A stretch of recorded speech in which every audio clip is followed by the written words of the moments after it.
আচ্ছা, আপনারা জানেন কি আমরা যে বড়, বড় বিল্ডিংগুলোতে থাকি, এই বিল্ডিংগুলোর যে ইটগুলো তৈরি করা হয় সেটা কিভাবে তৈরি করা হয়? আজকে চলে আসছে একটা ইটের ভাটায় এবং এই ইটের ভাটায় দেখতে পাবেন যে মাটি কালেক্ট করা হয় প্রথমে যেকোনো একটা জায়গা থেকে এবং এই কালেক্টকৃত মাটিগুলা এদের মতো লোকজন এই সুন্দর বক্সে প্রথমে রাখে। এরপরে এই বক্সের উপর থেকে অতিরিক্ত মাটিটা কেটে ফেলে তারপরে সুন্দর করে রেখে দেয়। এই যে ইটগুলা তৈরি করছে, এই ইটগুলাকে তৈরি করার পরে এভাবে নিচে একবার শুকানো হয়।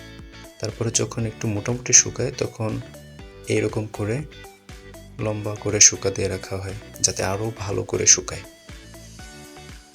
এরপরে এই ইটগুলোকে পোড়ানো হয় এবং পোড়ানোর পরে এই ইটগুলো একটা পরিপূর্ণ ইট হিসেবে বাড়ি করার জন্য উপযুক্ত হয়। আর আপনারা সবচেয়ে অবাক হবেন একটা জিনিস জেনে যে এই পুরা কাজ করার জন্য একটা মানুষ কত টাকা মজুরি পায়। দিনে ১,০০০ ইট যদি কেউ তৈরি করতে পারে তার জন্য সে অনলি ৩০০ টাকা পায়।